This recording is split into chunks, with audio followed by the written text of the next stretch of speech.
The champagne glass slipped from my fingers, shattering against the marble patio as Derek's words echoed across his 30th birthday celebration. "You're just ordinary, Mom. You clean other people's houses while Dad's new wife just bought a vacation home in Malibu." His friends chuckled behind crystal flutes, their designer clothes catching the afternoon sunlight. I stood there in my simple navy dress, clutching the modest gift I'd wrapped so carefully that morning. Amanda smiled smugly from beside the infinity pool, diamonds glittering on her manicured fingers. Without a word, I set down my present and walked toward the door. The sound of my sensible heels clicking against the travertine floors seemed deafening as I made my way through Derek's father's sprawling Beverly Hills home. Every step felt like walking through quicksand, the weight of humiliation pressing down on my shoulders. Through the floor-to-ceiling windows, I could see the party guests watching my departure with the kind of morbid fascination reserved for traffic accidents.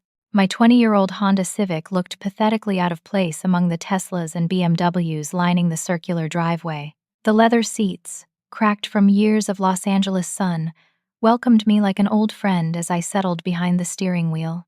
My hands trembled slightly as I turned the key, and I allowed myself exactly 30 seconds to sit in that driveway and feel the full force of what had just happened. Derek had been so different once. I could still picture him at 15, gangly and earnest, helping me carry my cleaning supplies up 3 flights of stairs to Mrs. Patterson's apartment.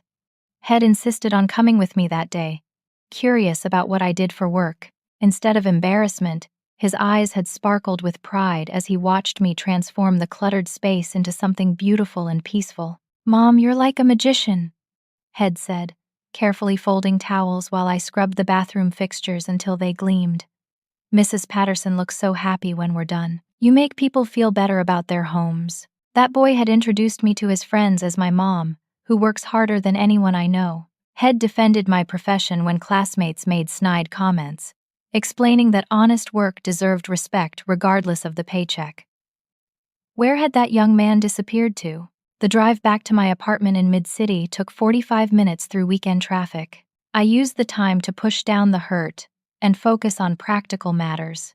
There were emails to return, phone calls to make, and a presentation to review for Monday morning. Life would continue, just as it always had. My building's parking garage felt like a sanctuary as I pulled into my assigned spot.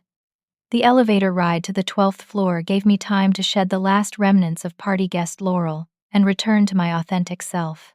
The woman who'd just been dismissed as ordinary had important work waiting. Meanwhile, back at the celebration, Derek raised another toast to his successful marketing career and bright future. The party continued with expensive hors d'oeuvres and stories about Amanda's latest real estate acquisition. Her Malibu house had cost $3.7 million, a fact Shed mentioned 17 times since the purchase closed.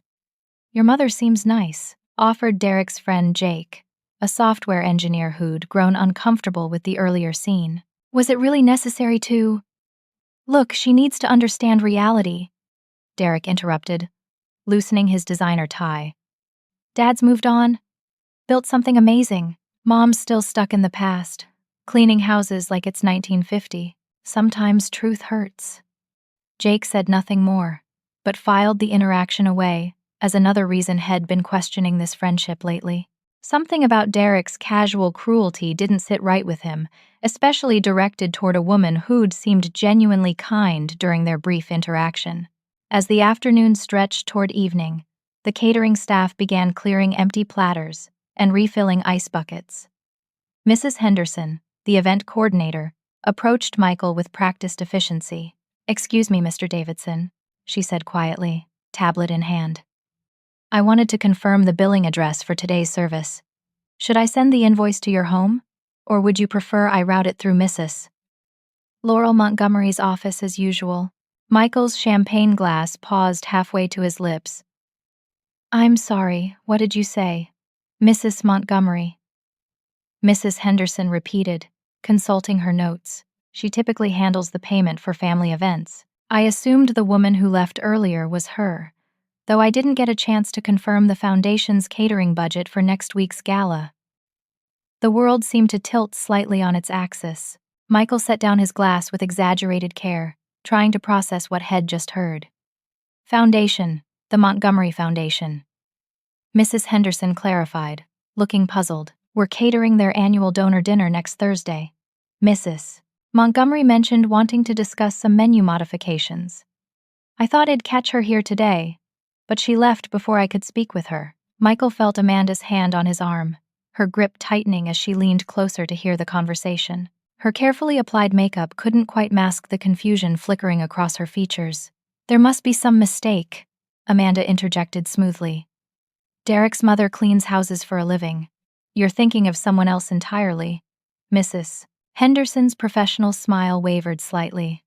Perhaps so, she agreed diplomatically, though her tablet clearly showed the Montgomery Foundation as a regular client. I'll reach out through our usual channels to confirm the arrangements. As the caterer moved away, Michael found himself staring at the front door, where his ex-wife had disappeared hours earlier. 15 years of assumptions suddenly felt as fragile as spun glass. The familiar comfort of my apartment embraced me like a warm hug as I finally closed the door behind me. I kicked off my heels and padded barefoot across the hardwood floors, grateful for the silence after hours of forced socializing. My living room, with its carefully chosen furnishings and walls lined with books, felt like a different universe from the ostentatious display I'd just left. I changed into comfortable jeans and a soft sweater, then set about my evening routine. The plants on my windowsill needed watering, their leaves dusty from the week's accumulation of city grime. As I tended to them, my phone buzzed insistently on the kitchen counter. Derek's name appeared on the screen, but I let it go to voicemail. Then again. And again. The fourth time, I listened to his message. Hey Mom, just wanted to make sure you didn't forget anything at the house. Give me a call back when you get this. His tone was casual, almost dismissive, as if the earlier humiliation had been nothing more than friendly teasing. The assumption that I might have forgotten something, as if I were a scattered old woman who couldn't keep track of her belongings, stung more than it should have. I set the phone aside and continued with my evening. The tablets and leather portfolios stacked neatly on my dining room table needed organizing for Monday's meetings. To anyone else, they might look out of place next to the modest cleaning supplies I kept in a kitchen closet. But they represented 15 years of careful planning and strategic thinking. My laptop chimed with an incoming video call. Caroline's friendly face appeared on the screen, her expression serious despite the late hour. Laurel, I'm sorry to bother you on a Saturday, but we have a situation. My assistant began without preamble. Hartwell Industries just pulled their funding from the Transitional Housing Program, effective immediately. I sank into my desk chair, already calculating the implications. How much? 2.3 million annually. Without it, we'll have to close the downtown shelter, the job training center in Koreatown, and the family services program in East LA. That's over 500 people who'll be back on the streets by the end of next month. The weight of Derek's words from earlier suddenly felt insignificant compared to this crisis. 500 people counting on programs I'd built from nothing. Programs that had transformed lives and given hope to those society had forgotten. What about the Emergency Reserve Fund? I asked, though I already knew the answer. We used most of it for the medical clinic expansion last quarter. There's maybe 800,000 left. Nowhere near enough to bridge this gap. I stared out my window at the city lights stretching toward the horizon, each pinprick of illumination representing thousands of lives, dreams, struggles. Somewhere out there, families were sleeping in their cars, veterans were fighting addiction in back alleys, and teenagers were aging out of foster care with nowhere to turn. Set up transfers from my personal accounts, I said quietly. Cover the full amount. Laurel, that's a significant portion of your liquid assets. It's money, I replied simply. These are people's lives. As Caroline took notes and confirmed account numbers, I thought about Derek's assessment of my worth. Ordinary. If only he knew that his ordinary mother had just committed $2 million of her own money to keep desperate people from sleeping on the streets. While I handled foundation business, Michael sat in his home office, Amanda's voice carrying from the master bedroom as she planned their Malibu housewarming party. Her excited chatter about guest lists and catering menus felt surreal after Mrs. Henderson's bombshell revelation. Unable to focus on the financial reports spread across his desk, Michael opened his laptop and typed L. Montgomery Foundation into the search bar. The results made his breath catch in his throat. The foundation's website featured professional photography of community programs, testimonials from grateful beneficiaries, and an impressive list of board members that included the mayor's wife and several prominent business leaders. The About section mentioned the organization's founding 15 years earlier by an anonymous benefactor committed to addressing homelessness and poverty in Los Angeles County. 15 years, the same amount of time since his divorce from Laurel. Michael scrolled through news articles about the foundation's work, each story mentioning the mysterious founder who preferred to remain out of the spotlight. A photograph from last year's annual gala showed a woman in an elegant evening gown, photographed from behind as she addressed a ballroom full of donors. The caption read, L. Montgomery, Foundation President, addresses supporters at the annual benefit dinner. The silhouette looked familiar, but Michael couldn't be certain. He'd been so focused on building his own investment firm and establishing his new life with Amanda that Head paid little attention to his ex-wife's circumstances beyond the modest child support payments that had ended when Derek turned 18. His phone rang, startling him from his research. Derek's number appeared on the screen. Dad, I need to ask you something. Derek began without preamble. Do you know anything about Mom's current situation? I mean, really no. Michael minimized the browser window, suddenly paranoid that Amanda might walk in and see his research. What do you mean? Jake showed me something weird. There's this woman in Forbes magazine, some philanthropist, and she has the same name as Mom, L. Montgomery. But that's impossible, right? Mom's broke, living in that tiny apartment, working as a house cleaner. Michael's mouth went dry. Forbes. It's probably just a coincidence, but the article mentions some massive foundation. And Jake swears the woman in the photo looks like Mom from behind. But that's crazy talk, right? I mean, if Mom had money, wouldn't we know? The question hung in the air between them, loaded with implications neither man wanted to explore. Michael realized he couldn't answer with certainty, and that realization was more unsettling than any market downturn Head ever weathered. Meanwhile, Derek's girlfriend Sarah finished her shift at First National Bank, her mind replaying a conversation from earlier in the week. One of their private banking clients shared Derek's mother's name, and the account balance had stuck in her memory because it was substantial enough to require special handling protocols. Shed thought it was amusing at the time, wondering what the chances were that two women in Los Angeles shared such an unusual name. But Derek's strange phone call tonight had planted a seed of doubt that was growing by the minute. Back in my apartment, I finished the call with Caroline and poured myself a cup of chamomile tea. The foundation crisis would be resolved by Monday morning. The programs would continue operating, and 500 vulnerable people would sleep safely in warm beds without ever knowing how close they'd come to disaster. My phone showed 17 missed calls from Derek, each one accompanied by a voicemail that grew progressively more confused and urgent. I deleted them all without listening and settled into my reading chair with a biography of Eleanor Roosevelt. A woman who'd understood that true power came not from titles or wealth, but from the courage to serve others regardless of personal cost. The irony of being called ordinary on the same day I'd committed millions to humanitarian causes wasn't lost on me. But Derek's opinion, shaped by years of his father's influence and Amanda's materialistic values, no longer carried the weight it once had. Tomorrow would bring new challenges, new opportunities to make a difference in the world. Tonight, I was content to sit in my quiet apartment, surrounded by books and the knowledge that my choices mattered to people who had no voice, no advocates, no one else fighting for their dignity. Derek could keep his champagne toasts and designer clothes.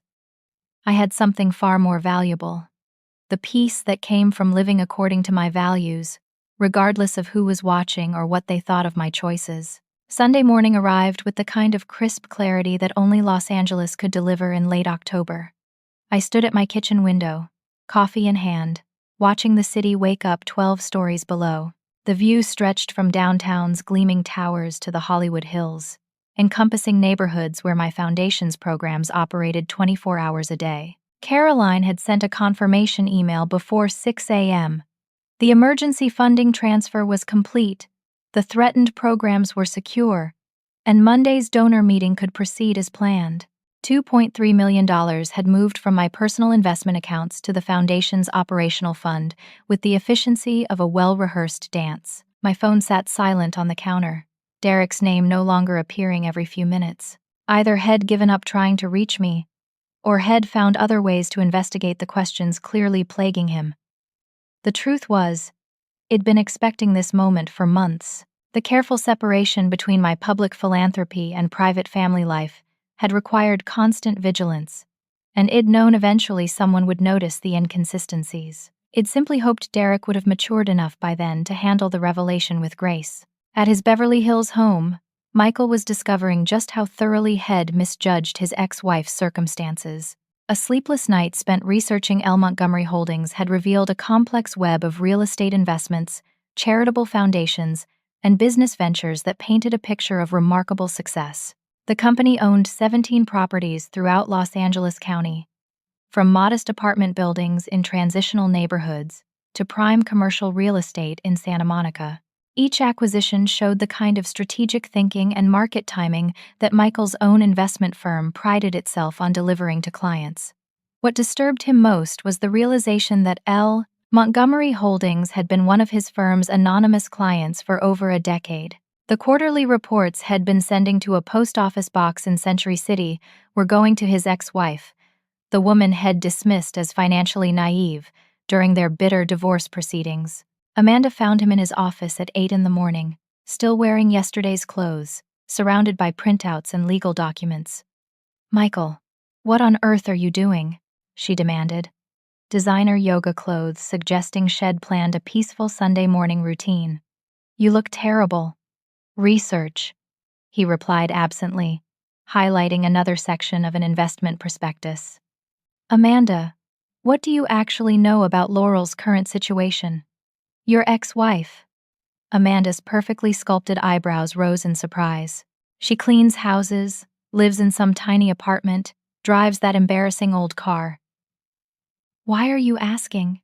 Michael looked up from his papers, seeing Amanda clearly for perhaps the first time in years. Her dismissive tone, the casual cruelty in her assessment of another human being's worth, suddenly felt familiar in the worst possible way.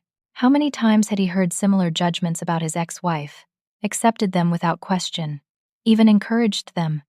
"I think we might have been wrong about her," he said carefully. Amanda's laughter was sharp, brittle. "Wrong how?" "Michael, I've seen her apartment. I've watched her load cleaning supplies into that pathetic car. What could we possibly be wrong about?" Before Michael could answer, his phone rang. Derek's name appeared on the screen, and Michael answered on the second ring. "Dad, we need to talk," Derek said without preamble. "Something's not right about Mom's situation. Sarah's been asking me questions about her name, and now Jake's sending me weird articles.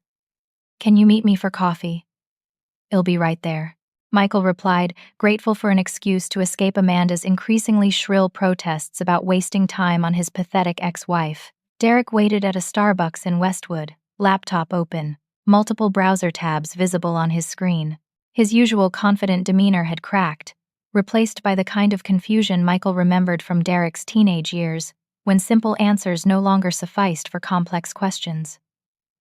"Look at this," Derek said before Michael had even sat down, turning the laptop screen toward his father. "Forbes magazine, local philanthropy section. This woman, L. Montgomery, runs some massive foundation. But look at the photo." Michael studied the image carefully. It showed a woman in an elegant black evening gown, photographed from behind as she addressed a ballroom full of formally dressed guests. Her posture was unmistakably familiar. The straight spine, the graceful way she held her head, the gesture of her left hand as she spoke. "It could be anyone," Michael said weakly, though his heart was already racing. "That's what I thought," Derek continued, clicking to another tab. "But then Sarah told me about this client at her bank. Same name, massive accounts, and get this, the contact address matches Mom's old apartment from when I was in high school." The pieces were falling into place with devastating clarity. Michael thought about the modest child support payments that had ended 12 years ago. Payments that Laurel had never requested be increased, despite rising costs of living. Head assumed she was too proud to ask for help, never considering that she might not need it. "Dad, there's more," Derek said, his voice dropping to a whisper. "Jake works in tech, right?" So he ran some basic searches. Mom's foundation has assets over $50 million. And there's this real estate company, Montgomery Holdings, that owns properties all over the city.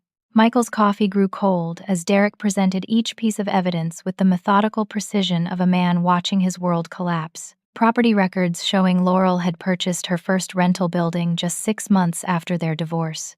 Tax filings revealing charitable donations in amounts that dwarfed Michael's annual salary. Business licenses and corporate documents painting the picture of a woman who'd built an empire while he assumed she was struggling to pay rent. "How is this possible?" Derek asked finally, his voice small and confused. "If Mom has this kind of money, why is she living like she's poor? Why does she clean houses? Why didn't she ever say anything?" Michael stared at the laptop screen, remembering fragments of conversations from their marriage that Head dismissed at the time. Laurel had always been interested in real estate, spending weekends touring open houses and studying market trends. Head teased her about it, calling it an expensive hobby she couldn't afford to pursue. After their divorce, Head been so focused on his own financial recovery and new relationship with Amanda that Head paid minimal attention to his ex-wife's circumstances. The modest apartment, the old car, the simple clothes had seen what he expected to see, never looking deeper. "I don't know," Michael admitted finally, "but I think we need to find out." Derek closed the laptop and leaned back in his chair, running both hands through his hair in a gesture that reminded Michael painfully of Laurel during moments of stress. "Dad, yesterday at the party, I called her ordinary," Derek said quietly. "I said she cleans houses while Amanda bought a vacation home. I humiliated her in front of everyone, and she just walked away without saying a word. She's always been dignified," Michael said, understanding for the first time what that dignity might have cost her over the years. "What if she's been ordinary on purpose?" Derek asked. "What if she could have bought 10 Malibu houses but chose not to? What if everything I said yesterday was exactly the opposite of the truth?" The question hung between them like a challenge, demanding honesty neither man was prepared to give. Michael thought about Amanda's excitement over their new mortgage, the credit card debt they'd accumulated trying to maintain a lifestyle just beyond their reach, the constant pressure to appear more successful than their balance sheet supported. Meanwhile, his ex-wife had apparently been building real wealth while living simply, helping others while asking for nothing in return, maintaining her dignity while he and his new family mocked her choices. Derek's phone buzzed with a text message from Sarah. "Can we talk? I looked up that client account, and there's something you need to know." As Derek read the message, his face went pale. "Sarah wants to meet," he said numbly. "She's found something else." Michael nodded, already knowing they'd crossed a point of no return. Whatever they discovered next would change everything they thought they knew about Laurel, about themselves, and about the choices that had led them to this moment of reckoning. The truth was coming, whether they were ready for it or not. Sarah's apartment in Santa Monica felt like neutral territory when Derek and Michael arrived that evening. The bank teller had spent her afternoon wrestling with professional ethics and personal curiosity, finally deciding that some truths were too important to remain hidden. "I could lose my job for this," she began, spreading printouts across her coffee table like a dealer shuffling cards. "But what I found today changes everything about what you think you know regarding your mother." Derek sat on the edge of the couch, his hands clasped tightly in his lap. The confident young man who'd made cutting remarks about his ordinary mother 24 hours earlier had been replaced by someone desperate to understand how fundamentally wrong had been. "Laurel Montgomery has been a private banking client for 14 years, Sarah continued, her voice dropping to a whisper despite being in her own home. "Her account requires quarterly reviews because of the asset volume. Derek, your mother isn't just wealthy. She's what we classify as ultra-high net worth. Her liquid assets alone exceed $12 million. Michael felt the room spin slightly. Head spent years building his investment firm, measuring success in terms of client portfolios that rarely exceeded 7 figures. His ex-wife, the woman Head pitied for her modest circumstances, had accumulated more wealth than most of his clients combined. But that's not the strangest part. Sarah continued, consulting her notes. Every month for the past 12 years, substantial payments have been made from her accounts to various organizations and institutions. Derek, your private school tuition came from one of these payments. So did your college expenses, and… Derek's face went ashen. What do you mean? The marketing firm where you work. They received a significant grant last year to create a position for promising young professionals from disadvantaged backgrounds. The grant came from the Montgomery Foundation, specifically earmarked for your salary. The truth hit Derek like a physical blow. Head advantage Head enjoyed since turning 18. Every opportunity Head assumed came from his own merit. Or his father's connections. Had been quietly arranged and funded by the mother Head, just publicly humiliated for being unsuccessful. She's been taking care of you this entire time, Sarah said gently. Without you knowing. Without taking credit. Without asking for gratitude or recognition. Michael thought about his own business, the mysterious client whose quarterly investments had helped stabilize his firm during the recession. Montgomery Holdings had been sending him substantial sums for portfolio management, making him look more successful than his other clients' investments alone could justify. How long has she been doing this? He asked weakly. According to the payment histories I can access, since about 6 months after your divorce, Sarah replied. It looks like she started small and gradually increased her support as her own assets grew. Derek stood abruptly and walked to the window, staring out at the Pacific Ocean stretching toward the horizon. His entire adult life felt like a lie, every accomplishment now tainted by the knowledge that his mother had been the invisible force ensuring his success. Why would she do this? He asked without turning around. Why not just tell me? Why let me think I was making it on my own? Maybe she wanted you to develop character without the influence of money, Sarah suggested quietly. Maybe she was waiting to see what kind of man you'd become before revealing the truth. The answer settled over Derek like a lead blanket. Yesterday's birthday party hadn't just been cruel, it had been a test Head failed spectacularly. His mother had watched him choose arrogance over humility, material success over human dignity, appearances over authentic relationships. While Derek grappled with these revelations, I sat in my penthouse apartment, unaware that my carefully constructed privacy was crumbling. Caroline had sent the final reports for Monday's donor meeting, where it'd be announcing a new $50 million initiative to address affordable housing throughout Los Angeles County. The irony wasn't lost on me that Derek worried about his father's new wife buying one expensive house while I prepared to fund the construction of 500 affordable units for families living in their cars. My phone had been blissfully quiet all day. Derek's frantic calling apparently replaced by what I assumed was research. I'd been expecting this reckoning for months, knowing that someone would eventually connect the dots between humble Laurel, who cleaned houses, and Montgomery, who'd become one of the city's most significant philanthropists. At 7:30 that evening, my building's doorman called the apartment. Miss Montgomery, there's a young man here asking to see you. Says he's your son, Derek.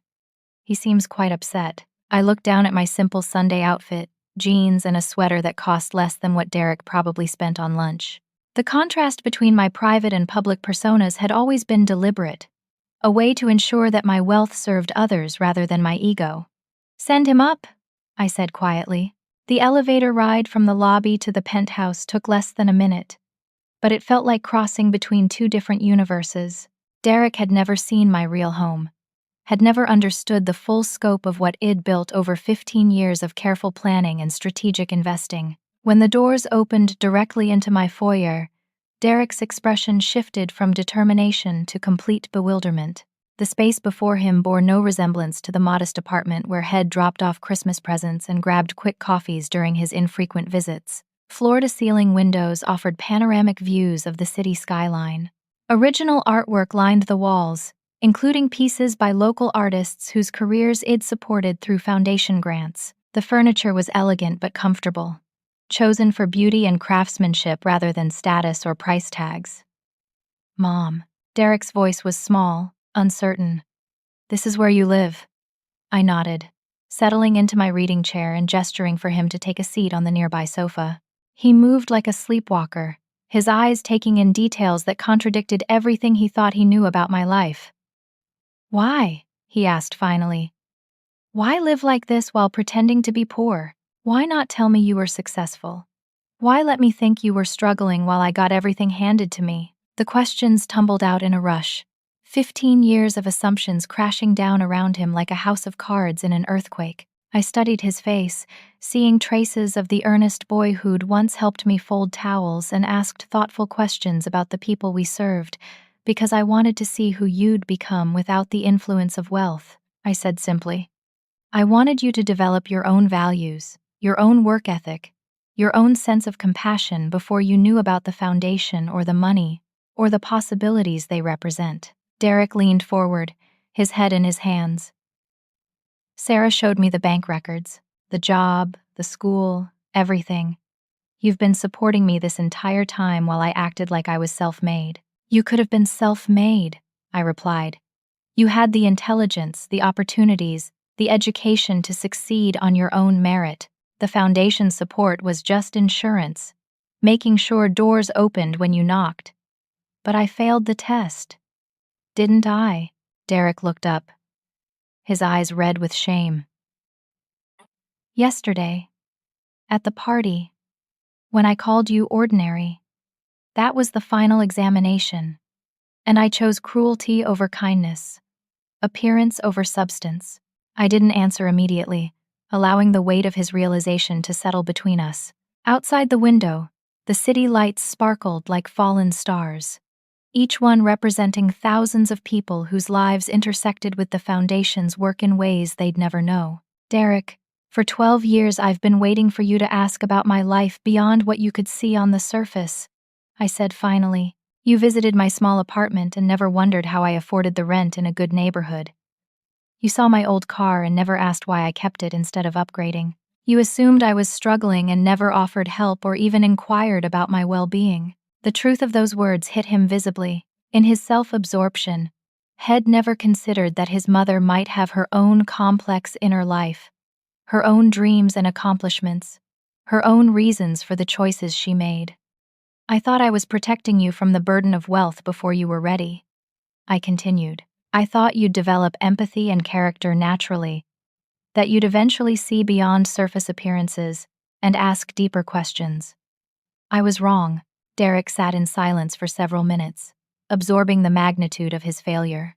Not just yesterday's public humiliation, but years of thoughtless assumptions and casual dismissal of a woman had been quietly ensuring his success while building an empire dedicated to helping others. "What happens now?" he asked finally. I looked at my son, this young man I'd loved and supported and believed in, despite mounting evidence that he was becoming someone I couldn't respect. The boy who'd once defended my work and celebrated my efforts had been replaced by a man who measured worth in Malibu real estate and designer clothes.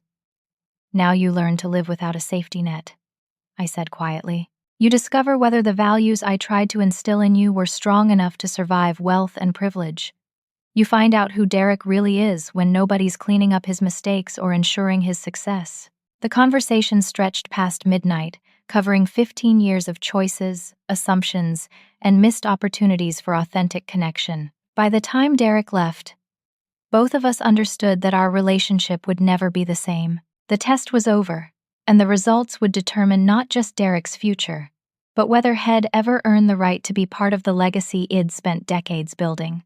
The following weeks passed like a slow-motion earthquake, each day bringing new revelations that reshaped Derek's understanding of his family and himself. The privileged life Head taken for granted crumbled piece by piece as he discovered the true source of every advantage Head enjoyed. His marketing job, which Head assumed was recognition of his talents, turned out to be entirely funded by his mother's foundation. When Derek's supervisor learned that the promising young professional grant had been based on deception, the position was quietly terminated. Suddenly, Derek found himself unemployed for the first time in his adult life, facing rent payments and car loans without his mother's invisible safety net. The apartment Head been proud to afford was actually in a building owned by Montgomery Holdings, his rent subsidized to an amount that matched his legitimate income. When that arrangement ended, Derek was forced to find housing he could actually afford on unemployment benefits. Meanwhile, Michael's investigation into his ex-wife's financial empire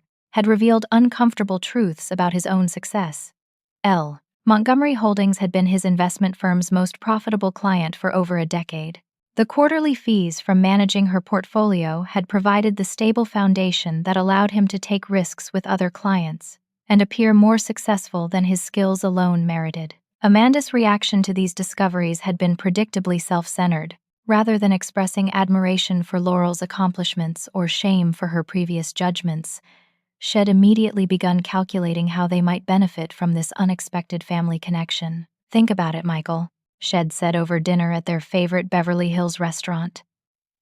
"If your ex-wife is really worth that much money, maybe we can work out some kind of arrangement. Derek's her only child, so eventually he'll inherit everything anyway. Why not speed up the process?" The suggestion had turned Michael's stomach. Watching Amanda plot to profit from the woman She'd spent years mocking revealed a ugliness he could no longer ignore. How had he allowed himself to be influenced by someone so fundamentally selfish? Derek's girlfriend Sarah had ended their relationship after learning about his treatment of his mother. Her decision was swift and final, based not on his unemployment, but on what she called his complete lack of character when tested.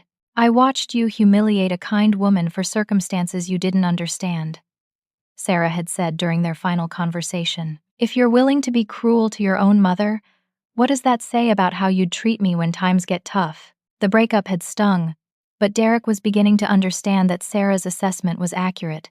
Head failed every test of character life had presented, choosing appearance over substance at every crucial moment. 3 months after the birthday party disaster, Derek found himself living in a studio apartment in North Hollywood, working part-time at a coffee shop, while searching for employment that matched his actual qualifications rather than his mother's influence. The humbling experience of serving customers for minimum wage was teaching him lessons about dignity and respect that his privileged upbringing had never provided. His attempts to contact his mother had been met with polite but firm boundaries. She'd made it clear that any future relationship would need to be built on genuine change, not desperation or financial need.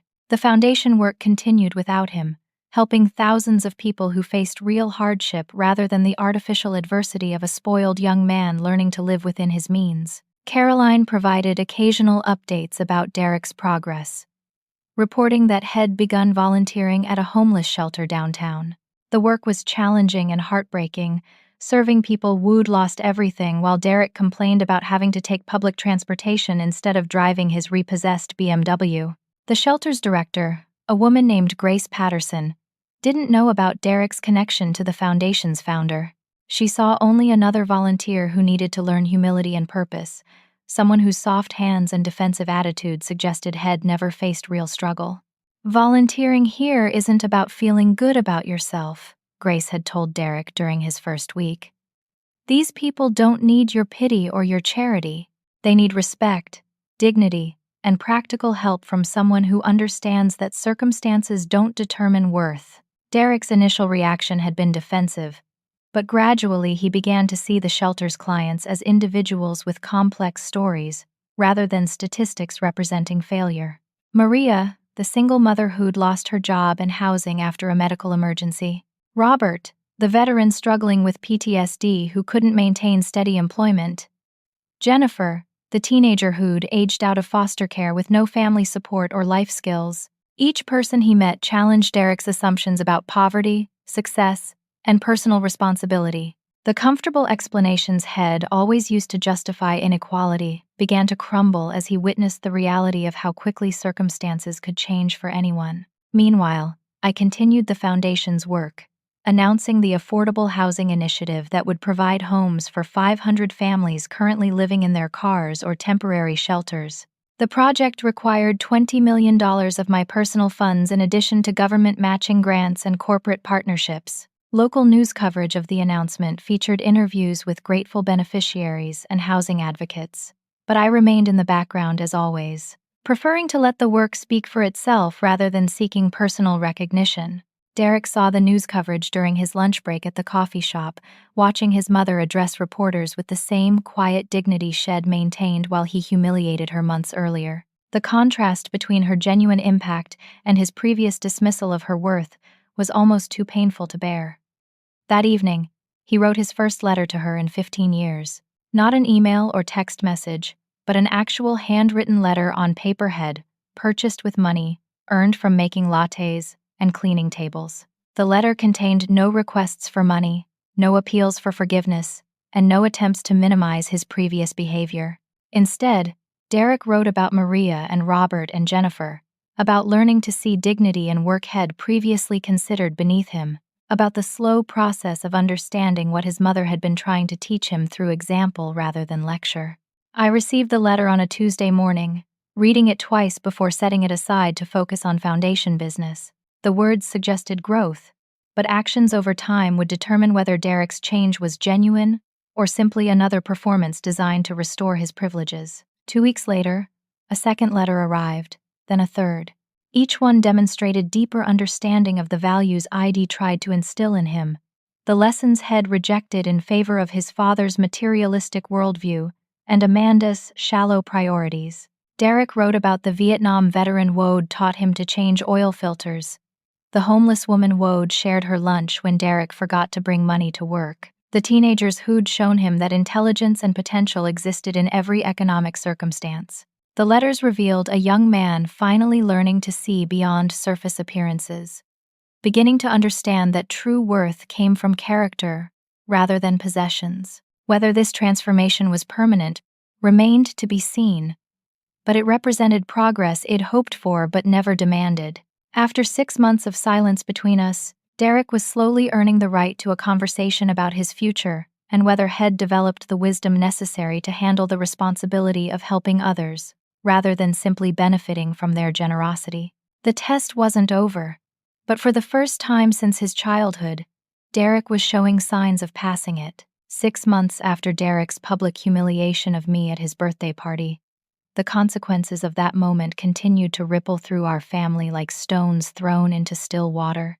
Derek's transformation from privileged young professional to humbled volunteer was real but incomplete. His understanding of genuine hardship still filtered through the lens of someone who'd always had safety nets. Meanwhile, Michael's marriage to Amanda faced pressures that their superficial connection couldn't withstand. The revelation of my success had shattered Amanda's comfortable narrative about superior choices and natural hierarchies. Worse, their own financial situation was far more precarious than Shed wanted to acknowledge. The Malibu house that had been her symbol of triumph over Michael's failed first marriage was mortgaged beyond its value. Credit card debt had accumulated from years of maintaining appearances beyond their actual means. Michael's investment firm, stripped of the steady profits from managing my anonymous portfolio, was struggling to remain competitive in an increasingly difficult market. "We need to contact Laurel," Amanda announced over breakfast on a Thursday morning in March, her tone suggesting she was bestowing a favor rather than admitting desperation.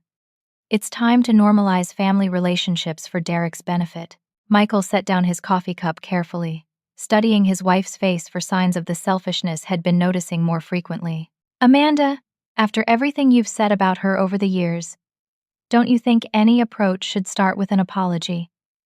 "Apologize for what?" Amanda's voice rose defensively. "For being honest about what we observed? How were we supposed to know she was secretly wealthy? She chose to live like a poor person, Michael.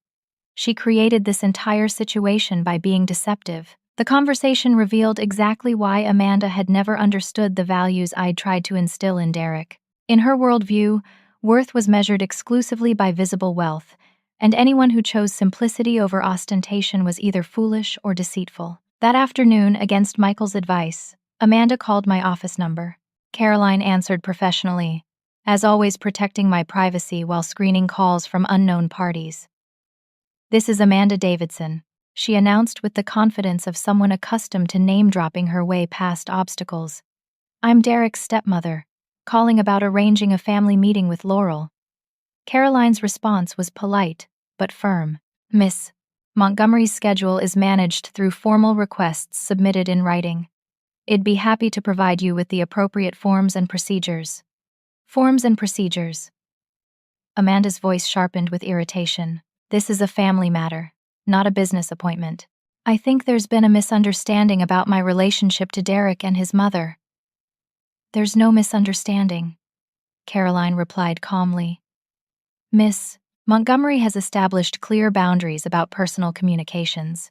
All contact requests are handled through the same process, regardless of claimed relationships. Frustrated by her inability to leverage connections she'd assumed would open doors, Amanda hung up and immediately called Derek. He was at the homeless shelter, serving lunch and listening to Grace Patterson explain the complex bureaucracy that trapped families in cycles of temporary housing. Derek, you need to arrange a meeting with your mother.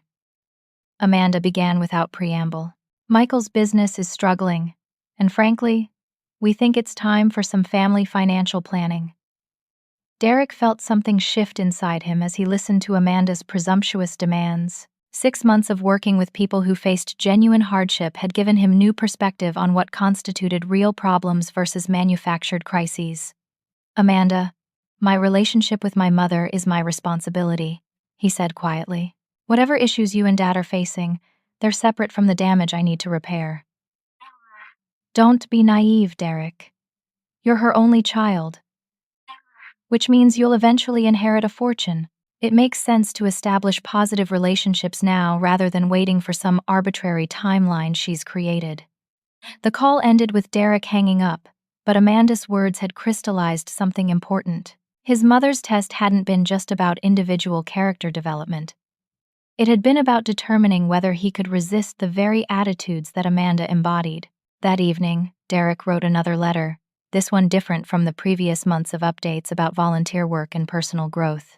He wrote about Amanda's phone call, about finally understanding why his mother had maintained such careful boundaries, about recognizing the toxic influence that wealth could have on relationships when people prioritized access to money over authentic connection. The letter reached me on the same day that Amanda made her most brazen attempt at establishing contact. Having failed to reach me through normal channels, Shed researched the foundations, board members, and convinced Michael's business associate to arrange an introduction through the mayor's wife. The setup was transparent, a charity luncheon where Amanda could accidentally encounter me and suggest collaboration between our family's resources. The mayor's wife, unaware she was being manipulated, had enthusiastically agreed to facilitate what she assumed was a positive family reconciliation.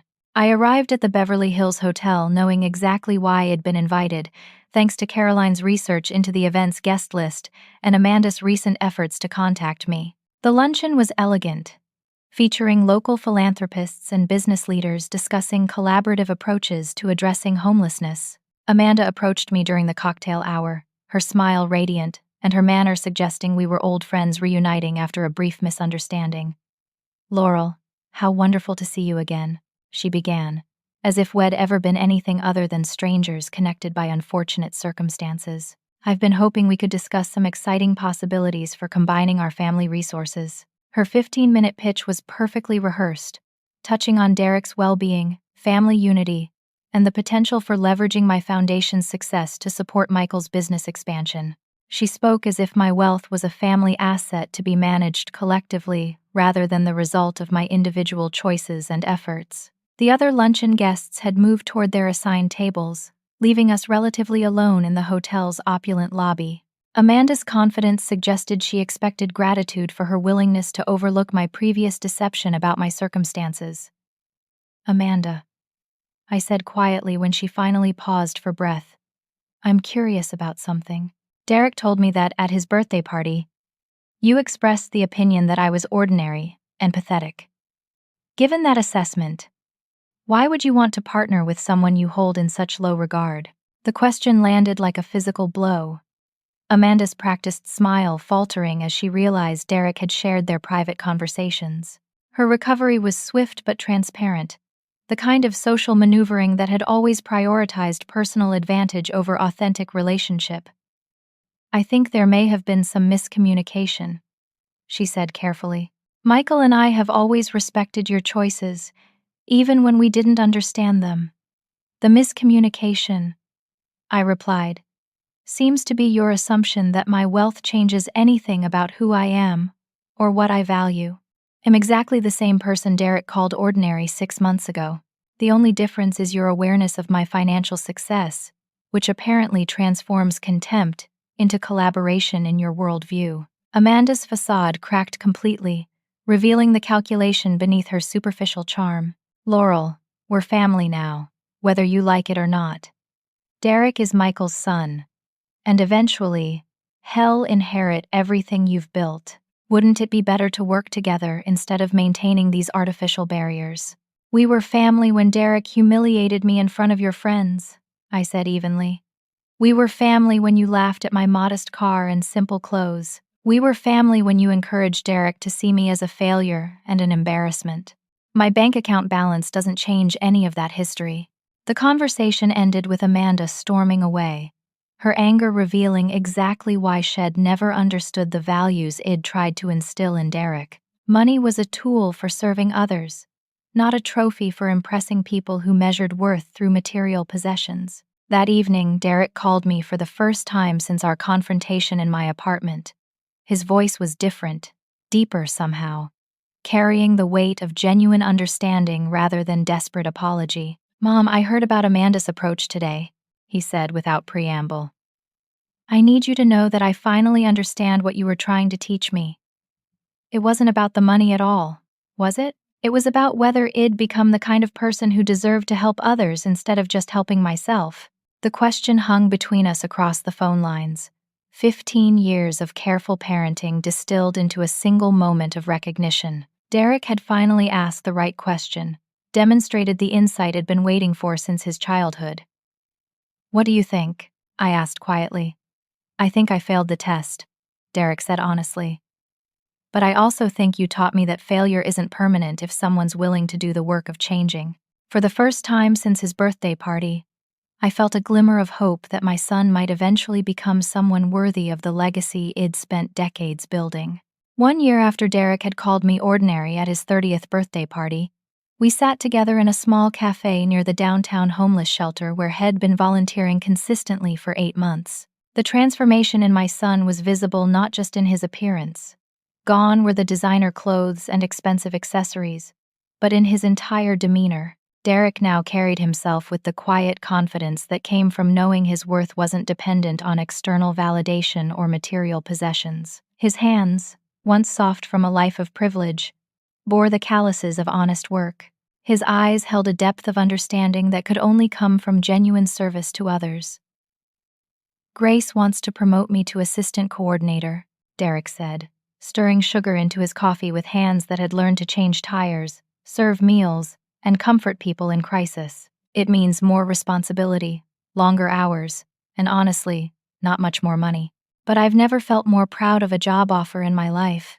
I studied my son's face, seeing echoes of the earnest 15-year-old who had once helped me fold towels and asked thoughtful questions about the people we served. That boy had been temporarily lost beneath layers of privilege and entitlement, but patient excavation had revealed him again.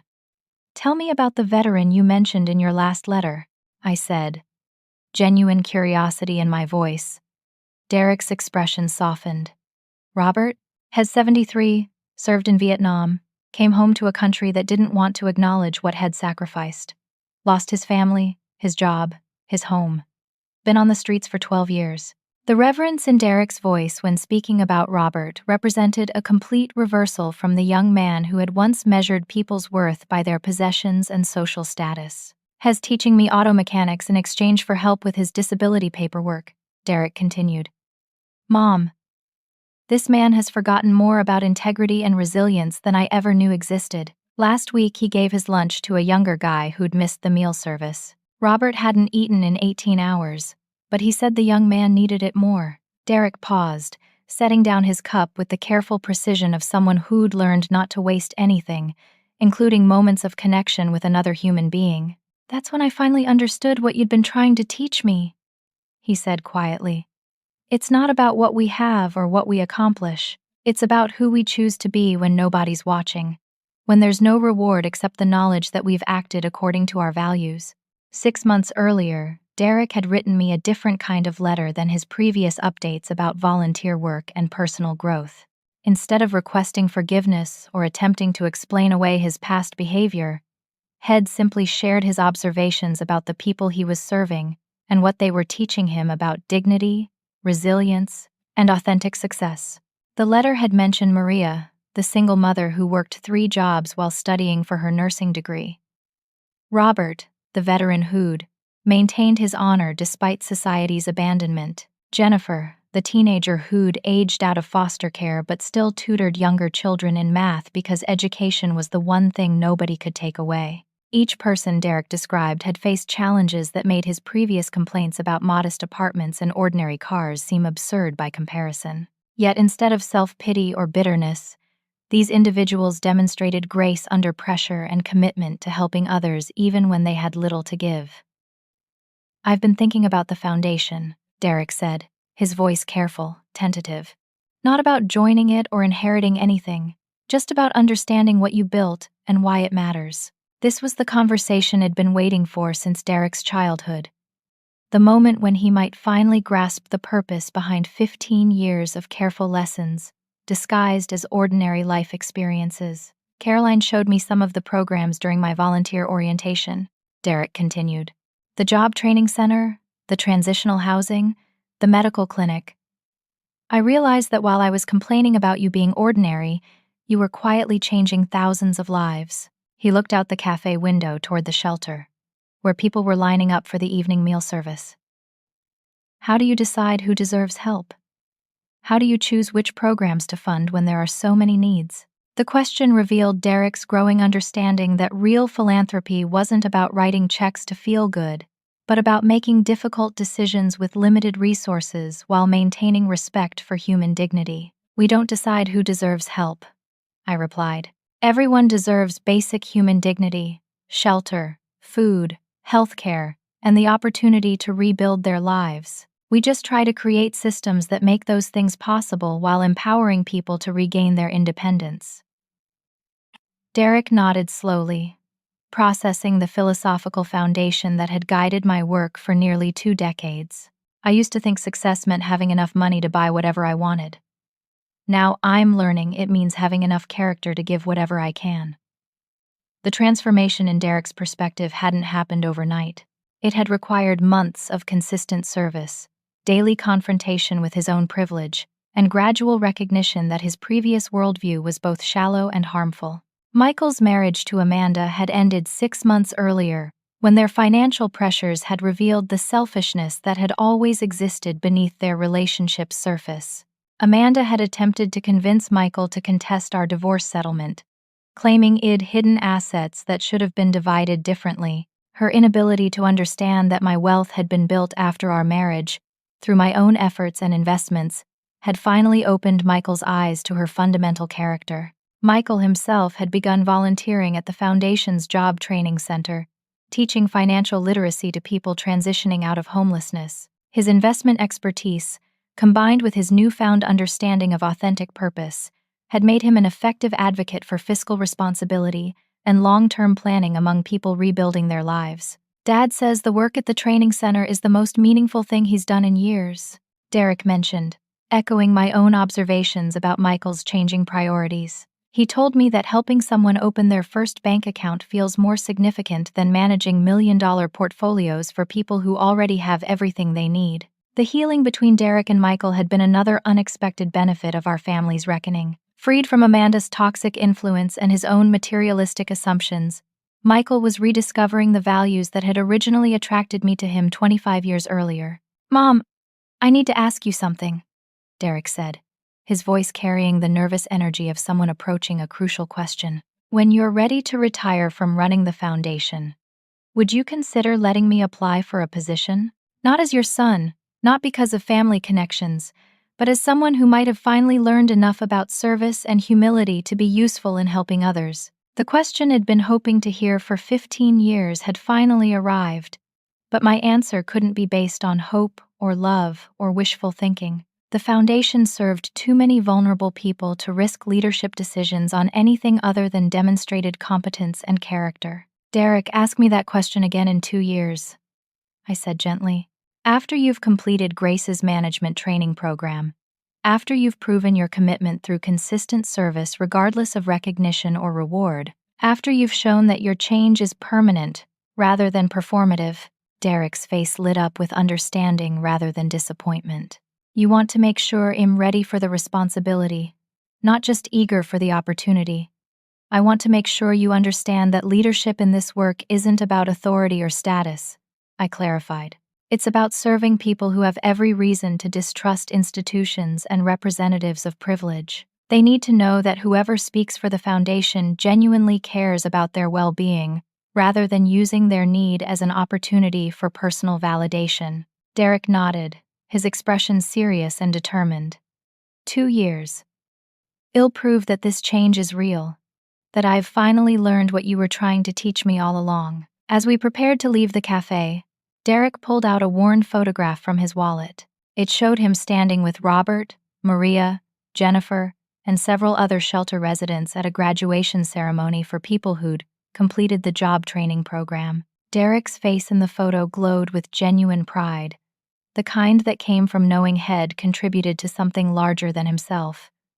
Robert said something last week that I wanted to share with you, Derek said, carefully returning the photo to his wallet. He told me that ordinary people doing extraordinary things for others are the ones who change the world. He said that true wealth isn't what you accumulate for yourself, but what you contribute to making life better for people who've had fewer advantages. The words carried the weight of hard-won wisdom, the kind that could only be earned through genuine service and authentic relationships with people whose struggles were real rather than manufactured. 6 months later, Derek sent me a letter describing his work with a homeless grandmother, who reminded him of someone special from his past.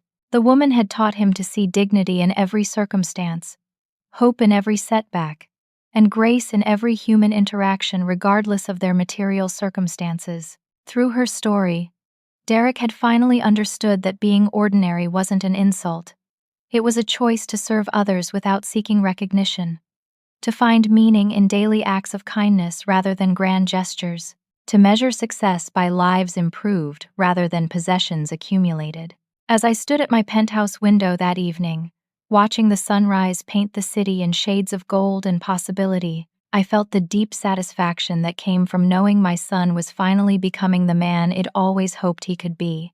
The test was complete, and Derek had ultimately passed not through quick apologies or desperate promises, but through the slow, difficult work of rebuilding his character from the foundation up. True wealth, I'd learned through my own journey, wasn't measured in bank balances or investment portfolios. It was found in the knowledge that our choices mattered, our service had meaning, and the legacy we left behind would be counted in lives improved rather than possessions inherited. Derek was finally ready to understand that inheritance, though it would take time and continued growth before he'd be prepared to accept its full responsibility. The most valuable gift I could give my son wasn't money. It was the wisdom to recognize that genuine success came not from what we accumulated for ourselves, but from what we contributed to making the world more just, more compassionate, and more hopeful for everyone who called it home. Sometimes, silence really did speak louder than words. But in the end, it was actions that spoke loudest of all.